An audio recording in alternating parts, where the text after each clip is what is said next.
Practice set 40 मधील example क्रमांक 3 आता आपण सोडवणार आहोत. या आधीचा जो व्हिडिओ आपण दाखवला होता त्या व्हिडिओमध्ये प्रॅक्टिस सेट 40 मधले 2 एक्झाम्पल आपण सोडून दाखवलेले आहेत. तर जर तुम्ही डायरेक्टली हा व्हिडिओ बघत असाल आणि आधीचे 2 एक्झाम्पल तुम्हाला माहिती नसतील तर आधी तो व्हिडिओ बघा, पहिले 2 एक्झाम्पल समजून घ्या आणि नंतर एक्झाम्पलकडे वळा. तर चला बघूया, आता आपण समजून घेऊया प्रॅक्टिस सेट 40 मधील एक्झाम्पल नंबर 3. बघा, आधी एक्झाम्पल समजून घेऊ. Shrikant deposited 85,000 rupees for 2.5 years. श्रीकांतने 85,000 रुपीज डिपॉझिट केले. किती इयर्स साठी? 2.5 years साठी ऍट 7 PCPA आणि त्याचा रेट ऑफ इंटरेस्ट होता 7 PCPA in a saving bank account. एका सेव्हिंग बँक अकाउंट मध्ये त्याने अमाऊंट ठेवली. What is the total interest he received at the end of the period. तर त्याचा हा पूर्ण कालावधी संपल्यानंतर 2.5 yearsचा कालावधी संपल्यानंतर त्याला किती इंटरेस्ट मिळेल हे तुम्हाला विचारलेलं आहे. म्हणजे इथे तुम्हाला इंटरेस्ट काढायचं आहे. इथे एकच गोष्ट विचारलेली आहे, interest.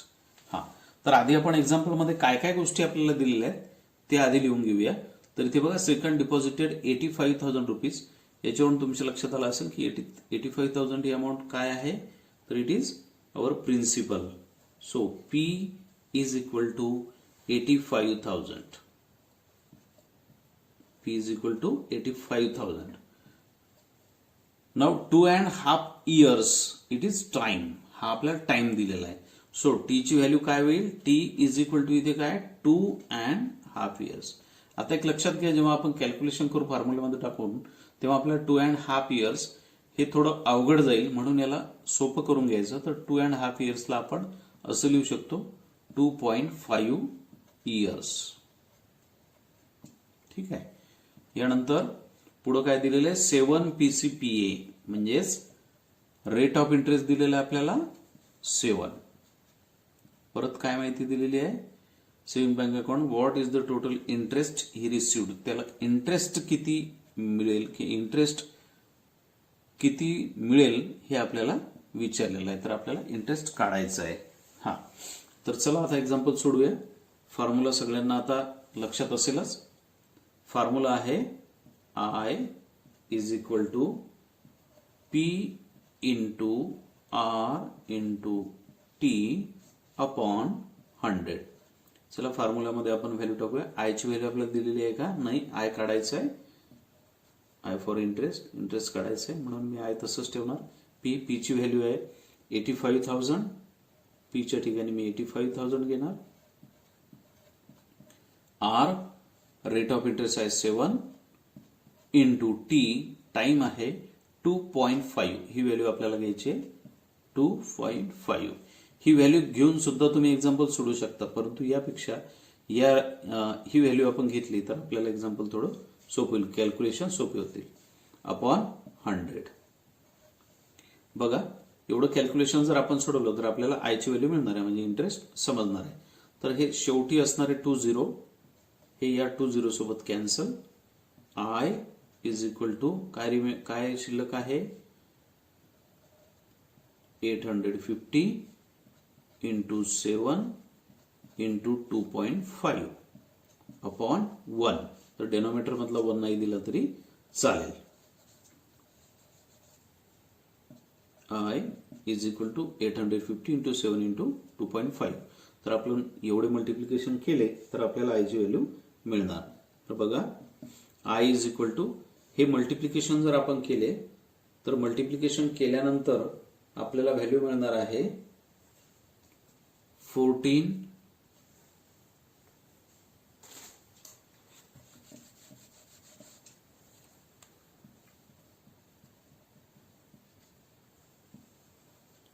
I is equal to हा मल्टिप्लिकेशन केल्यानंतर आपल्याला व्हॅल्यू मिळणार आहे 14,875. तर हे आहे आपलं फायनल आन्सर. इथे लक्षात घ्या महत्वाची एक बाब, ती म्हणजे हा जो मल्टिप्लिकेशन आहे तर इथे पॉइंटची व्हॅल्यू आलेली आहे. तर पॉइंट असल्यानंतर, डेसिमल पॉइंट असल्यानंतर आपल्याला मल्टिप्लिकेशन कशा पद्धतीने करायचं हे आपल्याला माहित असावं. म्हणून मुद्दामून मी एक मल्टिप्लिकेशन इथं करून दाखवतोय तुम्हाला 850 आणि 2.5 या दोन नंबरचा. तर बघा 850 हे तुमचं रफ वर्क आहे, इथे तुम्हाला हे करायचं नाही. 2.5 आता मल्टिप्लिकेशन करताना आपण जसं आपला नॉर्मल मल्टिप्लिकेशन करतो तसा मल्टिप्लिकेशन करायचा आहे. आधी 5 ने मल्टिप्लाय करून घ्यायचं, नंतर या 2 ने मल्टिप्लाय करून घ्यायचं. किंवा जर तुम्हाला 25चं टेबल येत असेल तर 25 ने थेट मल्टिप्लाय करून घ्यायचं. तर करूया आपण.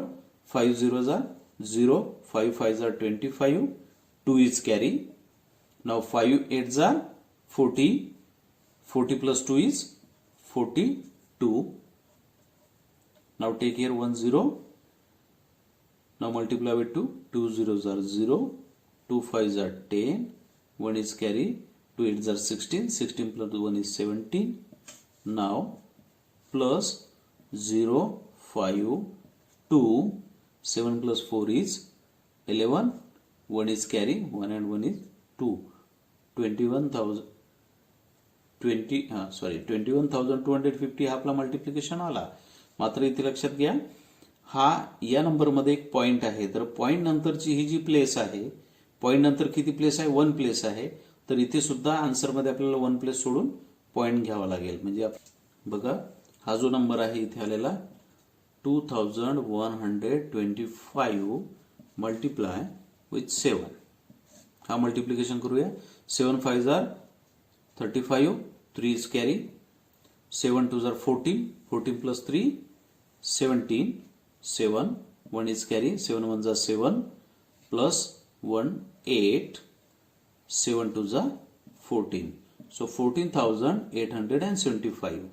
तर हा मल्टिप्लिकेशन या पद्धतीने करायचं आहे, लक्षात घ्या. हे इथे एक्झाम्पलमध्ये तुम्हाला मल्टिप्लिकेशन लिहिण्याची गरज नाही.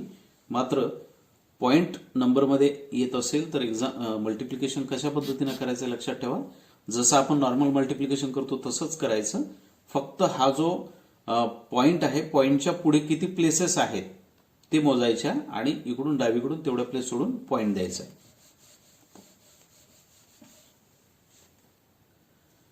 आता 4 नंबरचं एक्झाम्पल आपण समजून घेऊया. At a certain rate of interest the interest after 4 years on 5,000 rupees principal is 1,200 rupees. बघा रेट ऑफ इंटरेस्ट इथे तुम्हाला सांगितलेलं नाही. At a certain rate of interest म्हणजे कुठला तरी रेट ऑफ इंटरेस्ट आहे. The interest after 4 years on 5,000 rupees principal is 1,200 rupees. मात्र इथे तुम्हाला इंटरेस्ट सांगितलेला आहे की इंटरेस्ट 1,002 rupees आहे. 4 years साठी किती प्रिन्सिपलवर? तर 5,000 या प्रिन्सिपल अमाऊंटवर. What would be the interest on 15,000 rupees at the same rate of interest for the same period. मग क्वेश्चन असा आहे, what would be the interest on 15,000 rupees.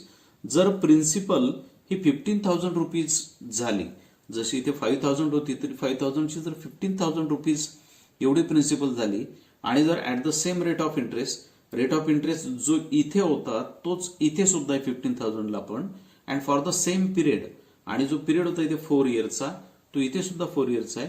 तर या 15,000चा इंटरेस्ट किती होईल हे तुम्हाला विचारलेलं आहे. बघा आता इथे क्वेश्चन थोडा गोंधळात टाकणार आहे म्हणून समजून घ्या.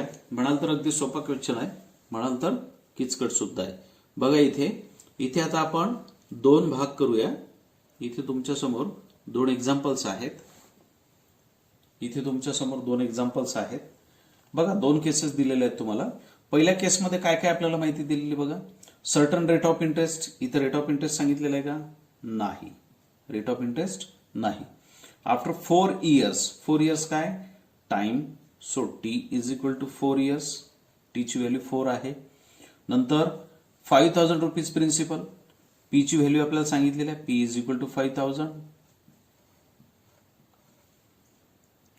अँड 1,200 rupees हे काय?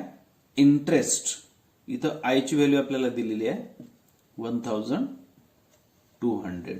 इथे आर ची व्हॅल्यू दिलेली नाही, रेट ऑफ इंटरेस्ट दिलेलं नाही. आता इथे बघा ही झाली फर्स्ट केस. सेकंड केसमध्ये काय? What would be the interest on 15,000 rupees. आता इथे प्रिन्सिपल सांगितलेलं तुम्हाला 15,000 at the same rate of interest. Rate of interest कोणता? सेम, जो या केसमध्ये आहे तोच. आता इथला रेट ऑफ इंटरेस्ट आपल्याला माहित नाही, त्यामुळे इथे सुद्धा आपला ब्लँक राहील. Rate of interest for the same period, आणि पिरियड सुद्धा तोच म्हणजे टाइम. टाइम इथे किती दिलेला आहे आपल्याला? 4. मग इथे सुद्धा टाइम 4 आहे. आणि इथे विचारलं काय तुम्हाला? I is equal to what, ही गोष्ट आपल्याला विचारलेली. इथे इंटरेस्ट विचारलेला आहे आणि इथे आपल्याला रेट दिलेला नाही. आता आपल्याला इथे इंटरेस्ट विचारलेला आहे, परंतु इंटरेस्ट काढण्यासाठी आपल्याला आर माहीत पाहिजे, रेट माहीत पाहिजे, परंतु आपल्याला रेट दिलेला नाही. मात्र एवढं सांगितलेलं आहे की या केसमध्ये जो रेट आहे तो या केसमध्ये जो आहे तोच आहे. तर मग इथे रेट ऑफ इंटरेस्ट दिलेला नाही. मग इथे ह्या 3 गोष्टी आपल्याला माहित आहेत आणि आपल्याला माहिती आहे फॉर्म्युल्यामधल्या कुठल्या 3 गोष्टी आपल्याला माहित असतील तर त्या आधारावर आपण उरलेल्या 2 गोष्टी काढू शकतो. मग इथे उरलेली गोष्ट आपण काढू शकतो. तर इथे आपल्याला ह्या 3 गोष्टी माहित आहेत, मग इथे रेट ऑफ इंटरेस्ट आपण काढू शकतो. तर इथे बघा, आता दोन्ही केस आपण लिहिलेले आहेत. 2 केसमध्ये आपल्याला कोणकोणत्या गोष्टी दिलेल्या आहेत ते सुद्धा आपण लिहून घेतलेले आहे. आता बघा, इथे आपल्याला आरची व्हॅल्यू आधी काढावी लागणार आहे, कारण इथे आपल्याला इंटरेस्ट काढण्यासाठी सुद्धा आरची गरज पडणार आहे. तर आता आपण इथे आरची व्हॅल्यू काढण्यासाठी आधी फॉर्म्युला घेऊ.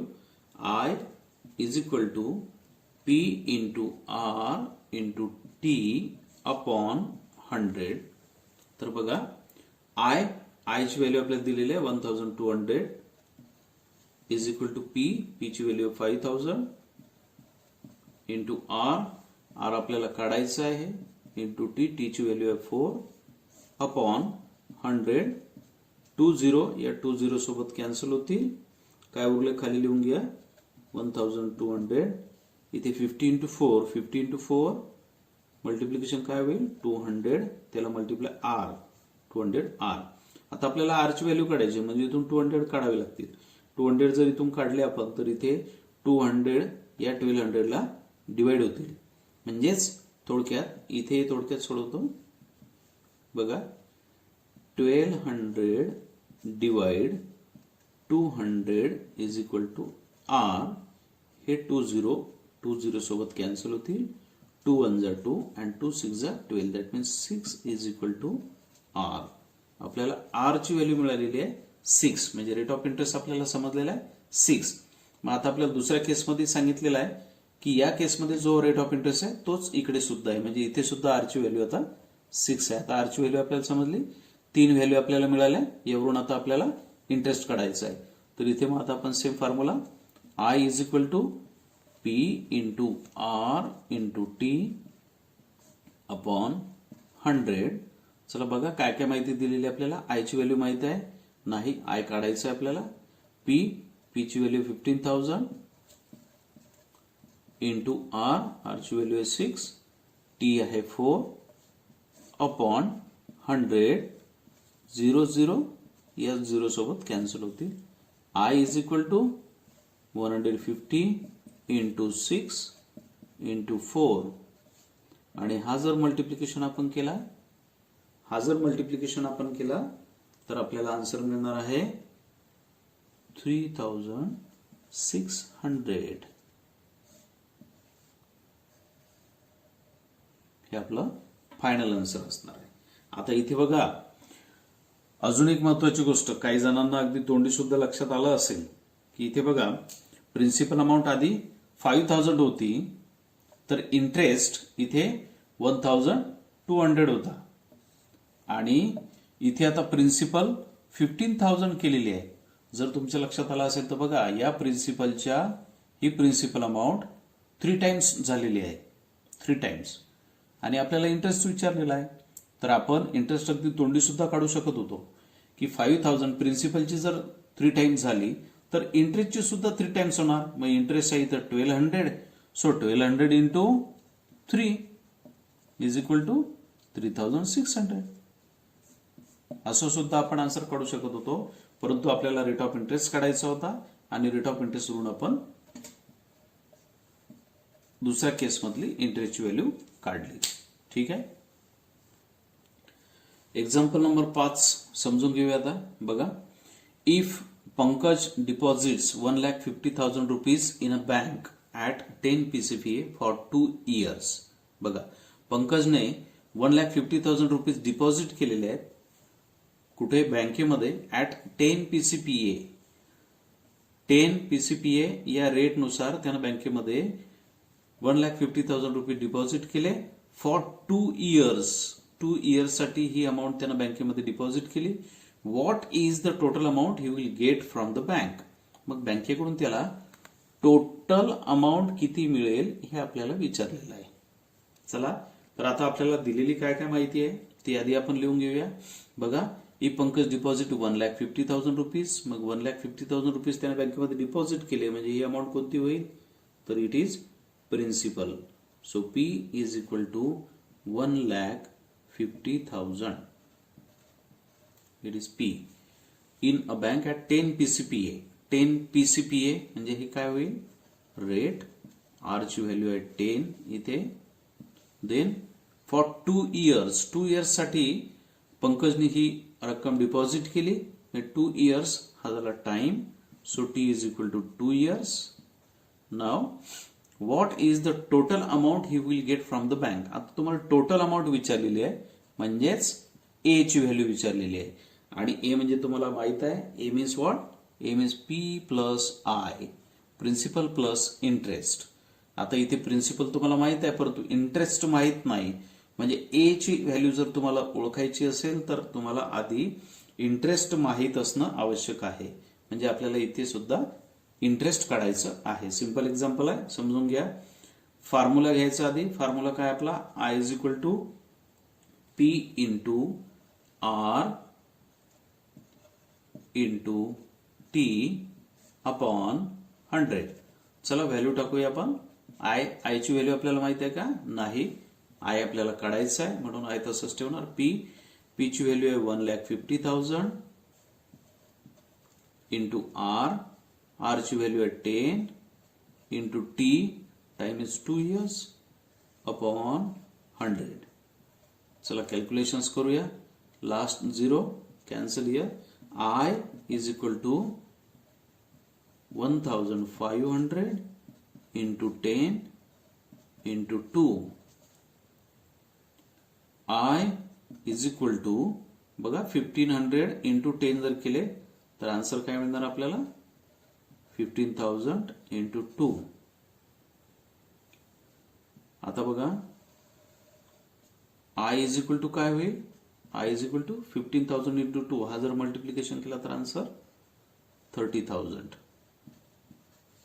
So interest is ₹30,000. तर इंटरेस्ट मिळालेले आपल्याला आय ची व्हॅल्यू मिळालेली आहे 30,000. आता आपल्याला ऍक्च्युअली इंटरेस्ट विचारलेलं नाही तर टोटल अमाऊंट विचारलेली आहे. टोटल अमाऊंट म्हणजे ए आपल्याला विचारलेला आहे. मग ए काढण्यासाठी आता A is equal to P plus I. आता इथे बघा पी ची व्हॅल्यू आपल्याला ऑलरेडी माहित होती 1,50,000 प्लस आय ची व्हॅल्यू माहित नव्हती ती आपण आता मिळवली. I is 30,000.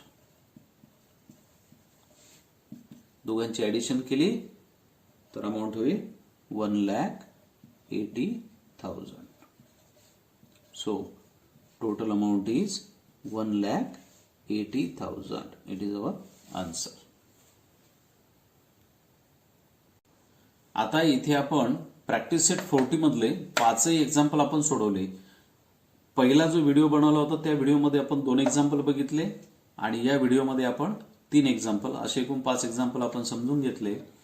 मात्र केवळ समजून घेऊन हा प्रॅक्टिस सेट जमणार नाही तर याची तुम्हाला प्रॅक्टिस करावी लागेल.